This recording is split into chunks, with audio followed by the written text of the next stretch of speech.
Xin chào tất cả mọi người đến Coffee Talk ngày hôm nay, số 13 trong đợt này. Welcome everyone to the Coffee Talk number 13. So my name is Vinh Duan. I'm the Vice Chair of VIS. And today we're going to have two speakers, interesting speaker, Dr. Luong and Professor Tri-Dung Nguyen will talk about business analytics. But before that, let me update a bit about VIS. So we have two events in the past week. So the first one, that will be it is the meeting between the Vietnam-UK Friendship Association with VIS and other Vietnamese association in London. Professor Sir Jonathan Bantam, the VIS Honorary Chair and the former UK Deputy Chief Medical Officer and the scientific advisor to the British Prime Minister, so visited Vietnam. And I believe that he visited several kind of healthcare center in Vietnam related, for example, the Vietnam Vaccination Center and other facility as well. Okay, so let me go to introduce our first speaker today, Dr. Luong. Dr. Luong is an assistant professor of business analytics at Warwick Business School. So her research topic include human-machine collaboration, and she will talk a bit more in her talk today. There will be many media mentioned in Sunday Times and Psychology Today, and she attended several conferences, kind of prestigious conferences in information system and computer science, including Triple AI and the AI World, the leading industry conference in AI. Now, let me hand over to Dr. Luong to talk about her research.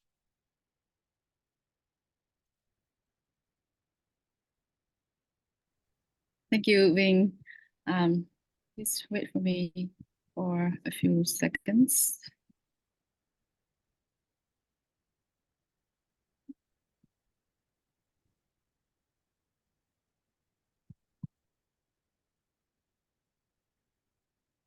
Okay, hi everybody. So today I will briefly introduce to you my research on business analytics, and it is mostly focused on human-machine collaboration and algorithmic decision-making with an organizational lens. Just a brief background about, just a brief slide about my background. So I'm currently assistant professor of business analytics at Warwick Business School, starting from fall of 2021 until now. And I received my PhD in business administration with concentration in information systems from the Graduate Center and Baruch College, which is part of City University of New York from 2021.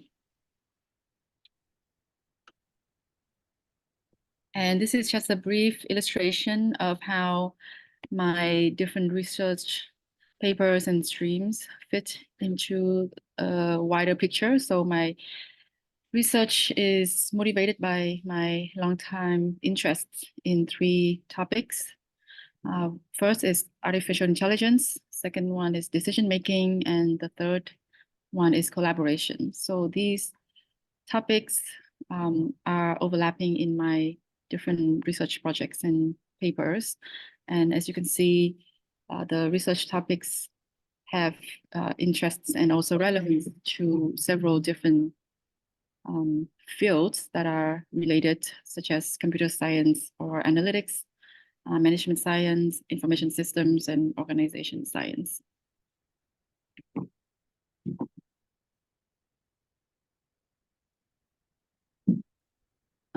These are some of the papers that I have been working on for the past few years. So the first one, I would just go through these very briefly, and if you have any questions, please feel free to ask me or connect with me afterwards. So I have a first paper that was published when I was a PhD student in Springer lecture notes in business information processing.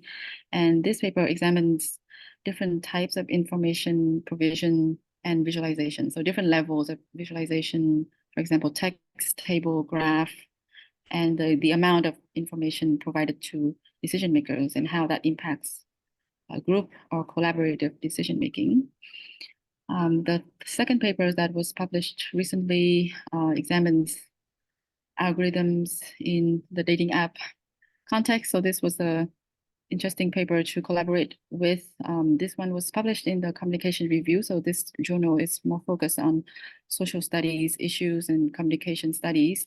However, it does have a focus on AI and algorithms and decision making, but more in terms of the user perspectives. However, we also did examine we did examine factors that are beyond just the individual user level. We examine the algorithm factors and also organizational incentives. And we found that there are some misaligned incentives between the dating app companies and the users of the dating app that leads to unsuccessful and also kind of a mood of boredom and boringness that was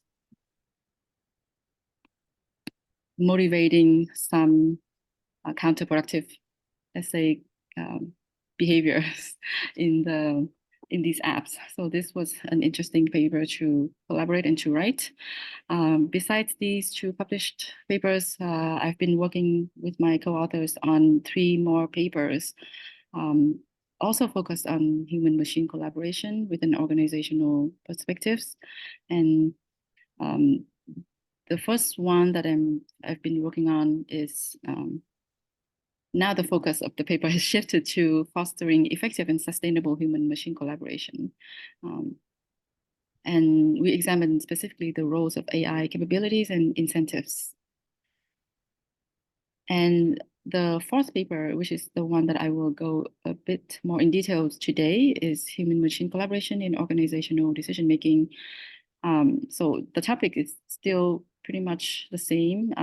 However, I focus more on algorithm bias and examine how that impacts decision outcome in terms of bias, and also I examine perceived fairness because there's many different definitions of fairness, and so we thought it would be important to not only examine the objective measures of decision bias, but also examining how users and how decision makers view fairness. Oh, I'm sorry, the last paper is actually the typo. Actually, the last paper was supposed to be on the role of explainable AI on comprehending financial documents. So this one I have recently started collaboration with colleagues from Warwick Business School and with an industry partner called Amplify Global, which is a startup company that specializes in creating algorithms that can simplify complicated documents in law and financial industries in order to provide consumers with a better experience when they apply for loans and so on, just so they can have a better chance of understanding financial documents and have a better chance of making sound financial decision making.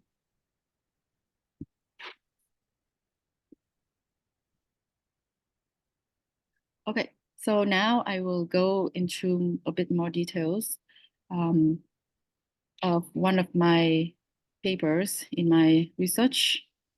And this paper focuses specifically on bias and fairness in human-machine collaboration. So I'm not sure if you are familiar with the term human-machine collaboration. So just to give some context from the consumer side, if you use any of these apps on a daily basis, like Netflix or Google Maps or Spotify, or if you have followed the news in terms of the controversy regarding the legal system using the Compass algorithm for making bail decisions, then that would be the context that I'm focusing on. So that would be decision contexts that involve algorithms or computer predictions. to some degree, but I specifically focus on context where the humans are kept in the loop.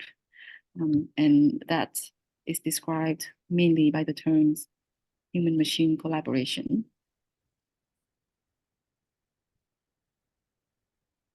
And there has been a lot of focus or talk surrounding biased AI or algorithm bias. However, and with the explosive popularity of algorithmic decision-making and digital capabilities, and also the huge amount of data that we have been witnessing and have been exposed to nowadays, it has shown a spotlight on the bias in the data and also biases in algorithms. And that really leads to a lot of research on how to mitigate algorithm bias.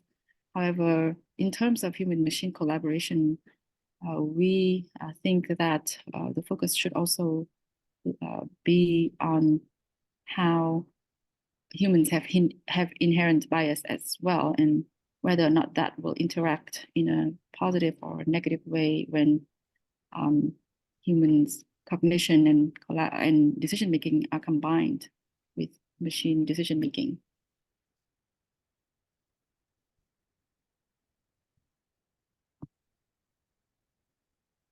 So just a brief overview. There's a lot of focus on machine bias, but not that much on human machine bias, just because it is, I guess, in a way, a bit easier to manipulate the machine and to manipulate the data, but it's harder to train humans on how to work effectively with AI, especially over a long term and over repeated rounds or repeated decisions over a long time. Our study focuses on that, so we focus on interaction between human machine over time, even though in a simulated lab experiment environment. And additionally, we also look at DEI policy in combination with machine bias in my most recent study that we are finalizing the data analysis. So we found, so just a brief overview of how our study is different from the existing literature. We focus more on human machine bias, how that interacts with each other, and we examine whether or not differing impacts of AI bias have any role on the decision bias of human machine collaboration, and whether or not human decision makers can even recognize the unfairness or the bias in their own decision and in the machine partner's decisions. And this is something that is quite hard to tease out since humans also have very contrasting and different definitions of fairness. And we also take a look at how this plays out over time. And additionally, we look at DEI policy, since fairness and equality and biases are very related to diversity and equality policy. So these things we view as as being quite intertwined, especially in organizational context. So with that motivation, my study focuses on these two research questions. What is the effect of AI prediction bias in DEI policy on human machine teams, decision bias and profit? And what is the effect of AI prediction bias and DEI policy on human decision makers' perceived fairness?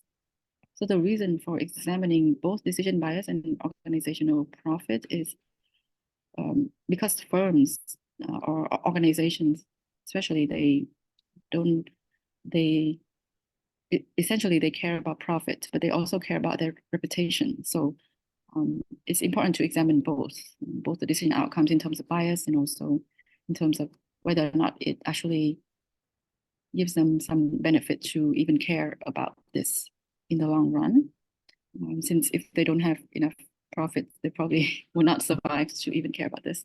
And then also we want to look at perceived fairness just to see if human decision makers are even able to recognize the bias in the machine and in their own decision making. And this has important implications for their morale and for their intention, mostly to continue on their jobs and on their long-term satisfaction with their tasks.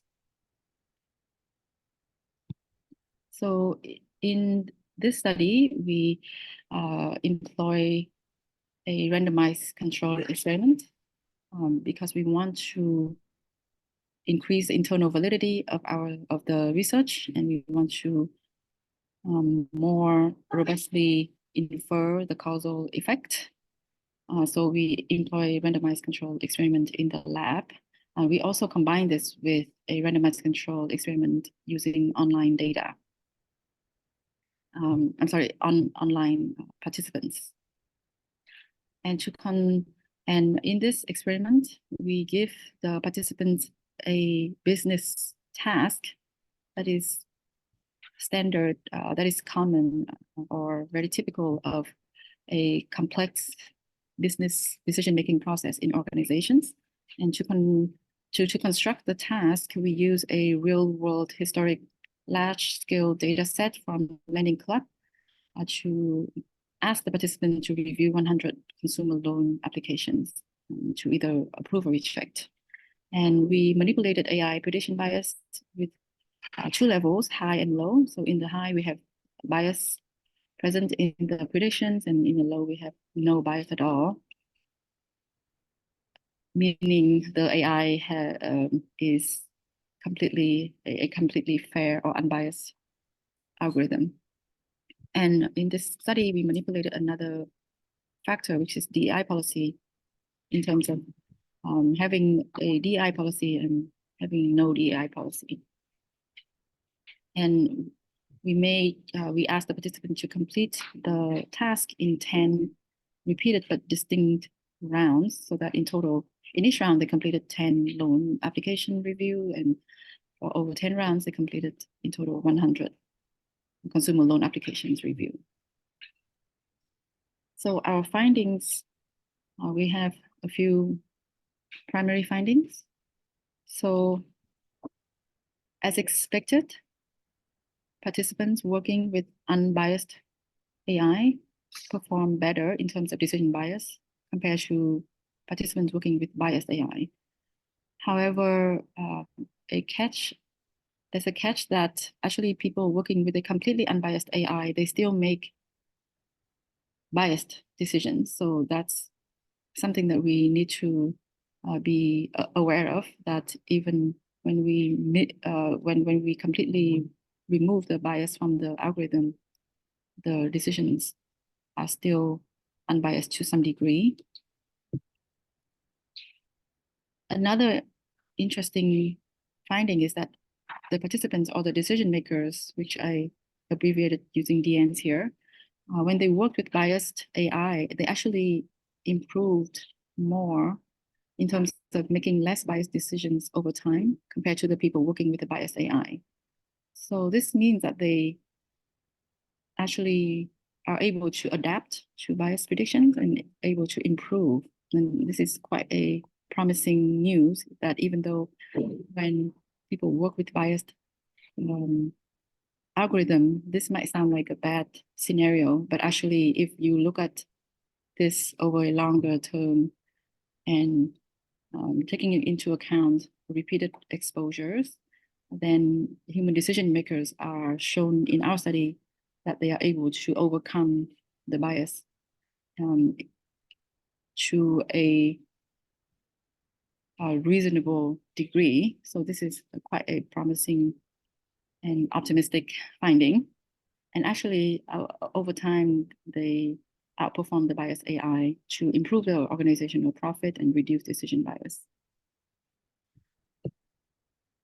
And this also means that they implicitly recognize the bias. And this is because when we ask them questions about whether or not they recognize the bias in the AI, actually the people in the biased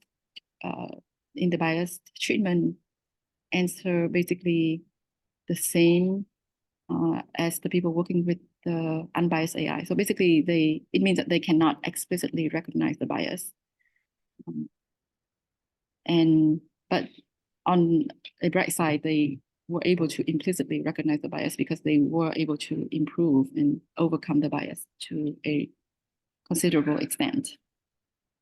And lastly, regarding DEI policy, we found that DEI policy does matter for perceived fairness. So it does help people that were making decisions recognize that there is some bias in their own and in the AI predictions.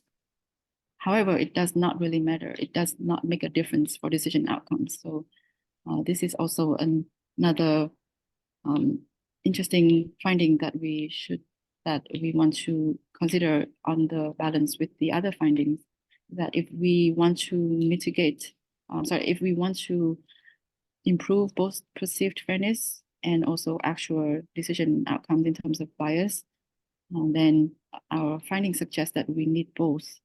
We need both DI policy and the mitigation approaches in terms of algorithm bias. So one cannot exist and cannot have an impact for both the favorable outcomes that we are looking for. I don't know if I probably yes, I think it's already over time. Yeah, that's over time. Yeah. Okay, sorry. Yeah, so I put some more stuff, but yeah, I think that's it. Thank you for listening. Okay, so thank you, An. As the format of the coffee talk is that if you have a question, you can put in the chat, and after the second talk, that I will go through with the question again. So if you have any question for An, please put in the chat, and then I will come back later on that. Yeah. So I would like to introduce the second speaker. So let me share my screen again.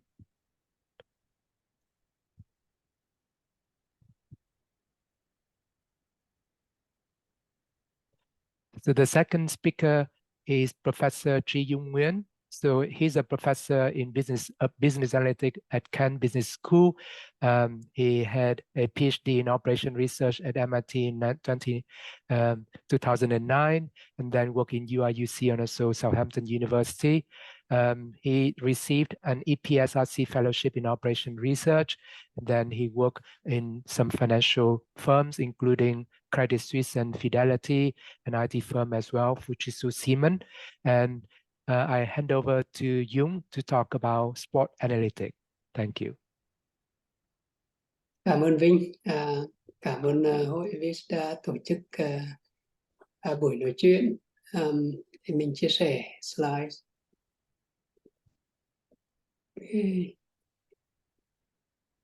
Mọi người đã nhìn thấy slide chưa? Okay. Ok, Vinh đã giới thiệu về mình rồi, cho nên là mình sẽ không nói lại cái slide này nữa, mà mình xin được nói qua về lĩnh vực nghiên cứu chính của mình trước khi mình nói chuyện về chủ đề Sport Analytics. Thì nghiên cứu của mình chính là về lý thuyết trò chơi, đặc biệt là lý thuyết trò chơi hợp tác. Mình tập trung vào những ứng dụng mà có nhiều người chơi và có yếu tố ngẫu nhiên ở trong đó. Ví dụ như mình có ứng dụng vào cách chia cái chi phí ở hệ thống ATM ở Anh. Các bạn ở Anh thì các bạn có lẽ biết là đặc biệt là ở khi mình ra rút tiền ở ngân hàng, các cây ATM thì thường là không mất phí. Thì đằng sau đấy là có một hệ thống gọi là hệ thống link ATM liên kết giữa các ngân hàng với nhau. Và mỗi khi mình rút tiền thì các ngân hàng sẽ tự charge tiền với nhau thôi. Thì cả hệ thống mỗi năm có khoảng mất khoảng 900 triệu bảng Anh tiền chi phí để nuôi hệ thống ATM, và chi phí này sẽ chia giữa các chia cho các ngân hàng. Thì một số ngân hàng gần đây, cách đây khoảng 5 năm, một số ngân hàng thấy là việc chia này nó không hợp lý, nó không công bằng, cho nên một số ngân hàng muốn rời khỏi hệ thống. Mình đã ứng dụng mô hình lý thuyết trò chơi hợp tác để propose cái cách chia sẻ chi phí giữa các thành viên được công bằng hơn. Gần đấy thì mình có làm thêm một số project khác liên quan đến net zero. Chẳng hạn như mình có làm 2 project với Innovate UK, và sắp tới có lẽ là sẽ làm thêm nhiều dự án khác liên quan đến net zero và decarbonization. Hôm nay thì mình sẽ nói chuyện về một chủ đề khác là về sport analytics. Đây là chủ đề nó là thuộc về sở thích cá nhân của mình. Mình là thích đá bóng, và gần đây thì mình quan tâm đến nghiên cứu về chiến thuật trong bóng đá, và đó là lý do mình tìm hiểu về lĩnh vực sport analytics. Sport analytics thực ra là data science trong sport. Mình thì tập trung vào bóng đá. Mình chia sẻ hình ảnh so sánh giữa Việt Nam và một câu lạc bộ khác ở Anh, Manchester City.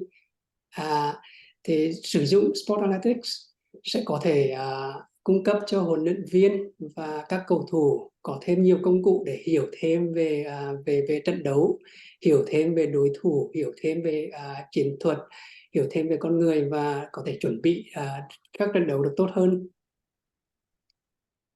Sport Analytics thực ra là các cái việc chính đó là chuyển từ các video mà mình vẫn thấy ở trên TV, chuyển ra dạng số, ra data mà có thể hiểu được, và từ đó có thể tạo ra các insight,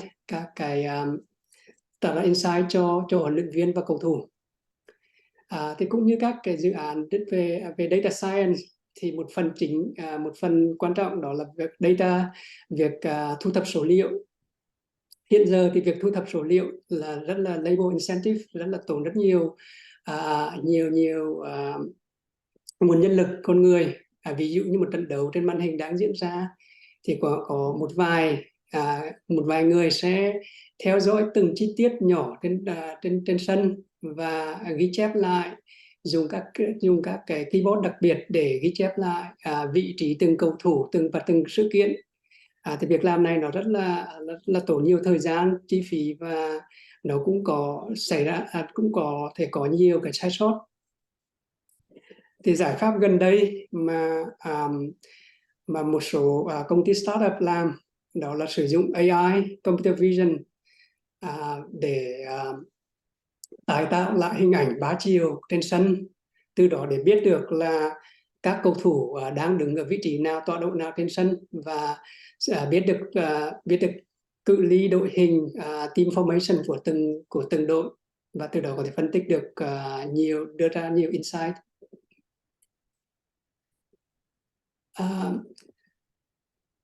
Bây giờ mình xin nói về về ứng dụng của Sport Analytics về mặt chiến thuật. Làm sao Sport Analytics có thể giúp được huấn luyện viên. Thì trước hết là về chiến thuật trong các trận đấu thì nó thay đổi theo thời gian.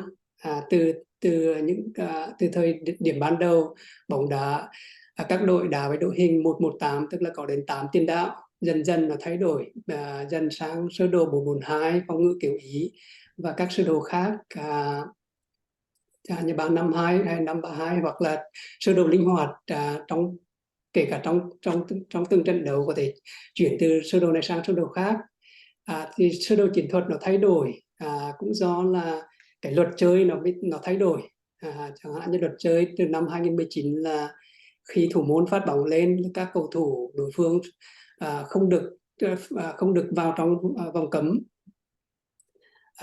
Các huấn luyện viên thì quan tâm về các khía cạnh, chẳng hạn như là các đội bóng đá với đội hình nào, việc chuyển trạng thái từ phòng ngự sang phản công, hay là khi phòng ngự đá phạt chẳng hạn, thì các cầu thủ là đứng theo khu vực, hay là 1-1, hay là nhiều yếu tố khác. Và data science có thể giúp cho huấn luyện viên làm được những việc đấy bằng cách là cung cấp các số liệu về các sự kiện chính trong trận, và tọa độ của các cầu thủ, từ đó có thể tính ra được rất dễ dàng các cái thông số khác, chẳng hạn như heat map của từng cầu thủ, hay là thậm chí là tình trạng sức khỏe của các cầu thủ, và giúp ích cho các đội bóng trong việc chuyển nhượng.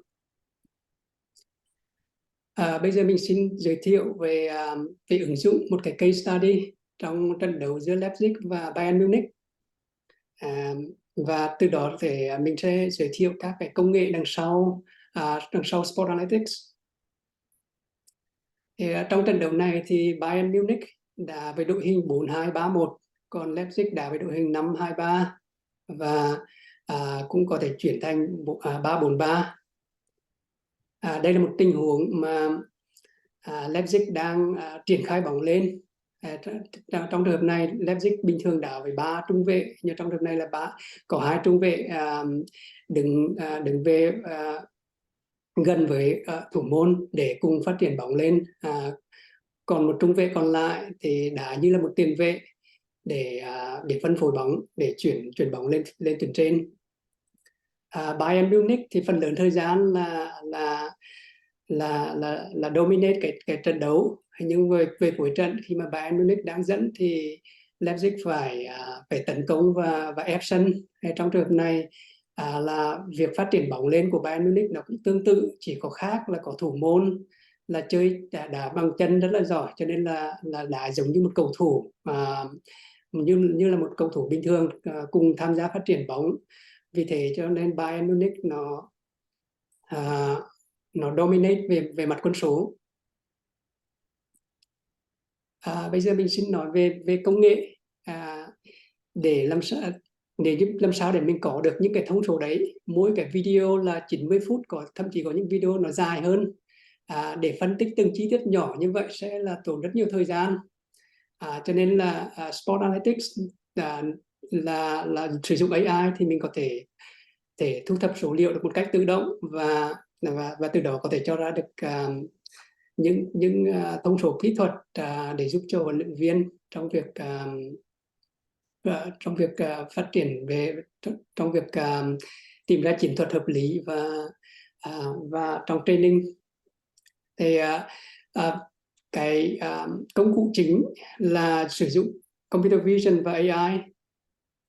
Trong trường hợp này, trong cái slide này thì ở trong cái sơ đồ màu đen đó là hình ảnh của các cầu thủ được tách ra từ trên sân.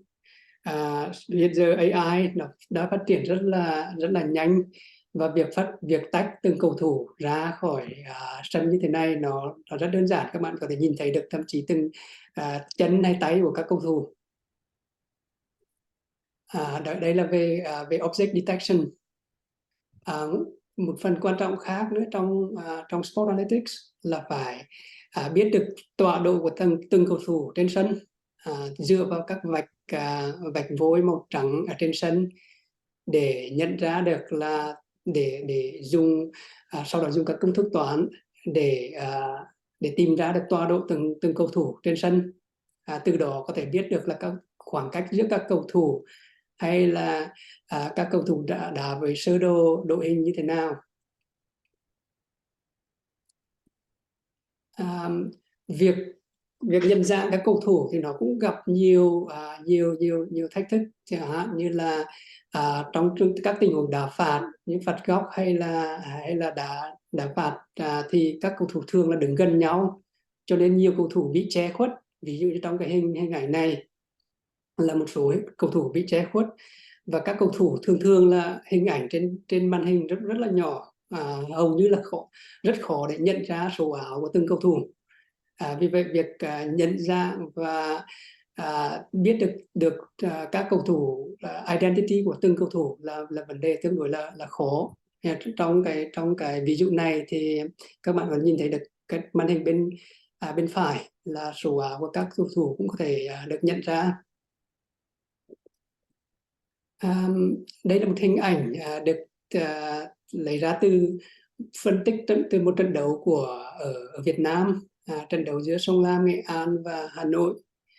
Thì chất lượng sân bãi của Việt Nam thì thường nó kém hơn, và camera cũng không được tốt, cho nên việc nhận dạng các cầu thủ và và nhận dạng sân nó cũng tương đối là khó.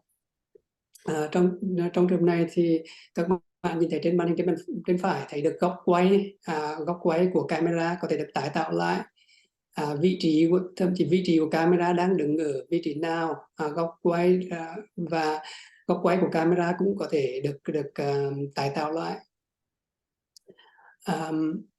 Nhưng cũng có những cái thách thức, chẳng hạn như là camera nhiều khi nó bị distort, tức là các đường thẳng đáng lẽ là đường thẳng nhưng mà nó sẽ trở thành các đường cong. Và thì đấy là những cái tổng quan về cái ngành giới thiệu rất là ngắn gọn về lĩnh vực Sport Analytics. Sport Analytics nó cũng đang còn gặp có nhiều vấn đề mà nhiều thử thách cần phải giải quyết, chẳng hạn như là mình còn nói qua về vấn đề về nhận dạng các cầu thủ khi mà các cầu thủ bị che khuất, hay là tái tạo lại hình ảnh 3 chiều từ hình ảnh 2 chiều. Các hình ảnh mà mình nhìn thấy trên TV đều là hình ảnh 2 chiều cả, mà mình cần phải tái tạo lại hình ảnh 3 chiều. Khi tái tạo được hình ảnh 3 chiều thì rất nhiều việc khác có thể làm được, chẳng hạn ví dụ như là virtual reality là cũng một phần quan trọng trong việc tái tạo, sử dụng virtual reality, đó là 3D reconstruction. Ngoài ra còn có những cái thử thách khác, chẳng hạn như là mỗi trận đấu thường là được quay lại bởi nhiều camera ở nhiều vị trí khác nhau, và các camera cũng di chuyển liên tục, cho nên tìm ra các cái thông số của camera là cũng không phải là vấn đề đơn giản. Ngoài ra còn các yếu tố khác như là thời tiết, ánh sáng hay là chất lượng camera. Cuối cùng là vấn đề về tốc độ xử lý. Hiện giờ AI là làm được rất là powerful rồi, nhưng mà thường là các cái mô hình AI cũng rất là lớn. Còn nếu như mình muốn làm real time, làm tactical analysis, chẳng hạn như là để cho huấn luyện viên có thể thay đổi chiến thuật ngay trong trận, thì cũng đang là vấn đề tương đối là khó. Trên đây là những cái chia sẻ của mình về lĩnh vực Sport Analytics, là lĩnh vực mà cá nhân mình gọi là một hobby của mình. Thì cảm ơn một lần nữa, cảm ơn Vinh và hội VIS đã tổ chức. Okay, so thank you very much, Dung. You really keep time exactly 15 minutes. So I think that's great. Thank you. So as I mentioned, if you really want to ask question for An and Dung, please put in the chat. So before doing that, let me share my screen again, and I just update some news for VIS, and then we will take the question right away. So let me share my screen again.